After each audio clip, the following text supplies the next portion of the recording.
Hello दोस्तों, नमस्कार। मैं हूं राम सिंह तोमर और आज की इस वीडियो में मैं बताने वाला हूं आप लोगों को कि यदि हम एक हॉल बनाते हैं तो इस प्रकार से देख सकते हैं आप। जैसे कि ये हमने पिलर तैयार किए हुए हैं। ये पिलर आप देख सकते हैं, इनका साइज़ जो है, इनका साइज़ है फीट बाई 1.5 फीट का। तो आप देख सकते हैं कि ये 1 फीट बाई 1.5 का पिलर है, क्योंकि ये 3 मंजिला मकान बना हुआ है। तो यदि अगर आप मकान बनाते हो तो इस प्रकार से आप पिलर की जो साइज़ है, इसको डिपेंड करता है कि हम कितने मंजिल लेके जाते हैं। जैसे यदि हम तीन मंजिला मकान लेके जा रहे हैं तो इसमें हमने जो पिलर बनाए हैं, ये हमने पिलर और बीम का साइज़ जो देख सकते हैं कि ये साइज़ हमने रखा हुआ है 1.5 बाई फीट का। यदि ये पिलर हम देते हैं तो हम इसको 3 मंजिला से लेकर 5 मंजिला तक ले जा सकते हैं। जब भी आप मकान को निर्माण करते हैं या करवाते हैं तो आपको क्या करना है, हमेशा फ्रेम स्ट्रक्चर में ही मकान को बनाना है।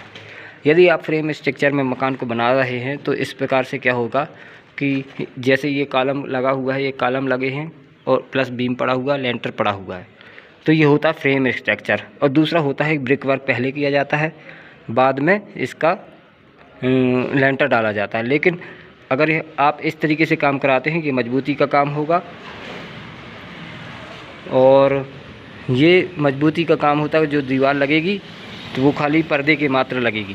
अब जैसे हमने ये हॉल बना दिया है, अब आप इसको डिवाइड कर सकते हैं, चाहे जिस प्रकार से आप जितने का आपको रूम बनाना है उस प्रकार से आप यहाँ पे रूम का निर्माण कर सकते हैं। किचन काट सकते हैं, कुछ भी बना सकते हैं, अपने तरीके से इसका काम कर सकते हैं। तो मैं आपको बताना चाहूँगा कि यहाँ पर जो कॉलम का साइज़ दिया है ये 1.5 फीट बाई फीट का। यहाँ पे तो ये अंदर घुस गया है क्योंकि यहाँ पे ये दीवार लगा दी है, तो लेकिन ये इसका साइज़ है 1.5 फीट बाई फीट का। तो इसी प्रकार से अगर आप कॉलम लगाते हो और स्ट्रक्चर के तरीके से आप मकान को बना रहे हो तो ये बहुत अच्छा मकान बनता है। इसके बाद आप इसमें कहीं से भी आप पार्टीशन कर सकते हो। जैसे कि आपको वहाँ से एक रूम बनाना है तो कहीं से भी आप जितने बाई जितने का रूम बनाना है उसके हिसाब से आप दीवार को लगा सकते हो, किचन तैयार कर सकते हो। इस प्रकार से आप मकान को बनवाइए। और यदि हम सीढ़ी की बात करते हैं तो सीढ़ी आप यहाँ पे देख सकते हैं कि इसका जो हाइट है 7 इंच रखा गया है, और जो लंबाई है इसके हिसाब से हमने यहाँ पे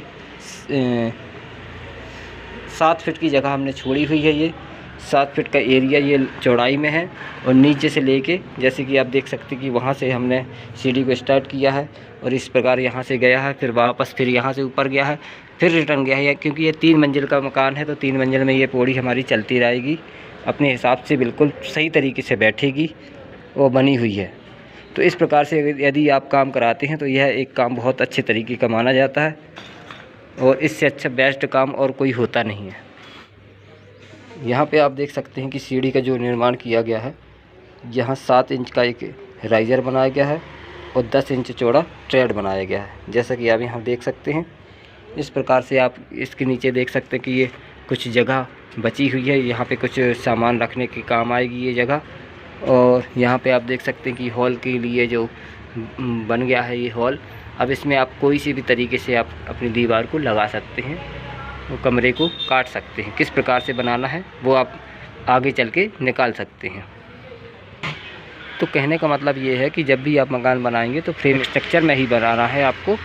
इस प्रकार से आप देख सकते हैं कि सीढ़ी किस प्रकार बनाई गई है।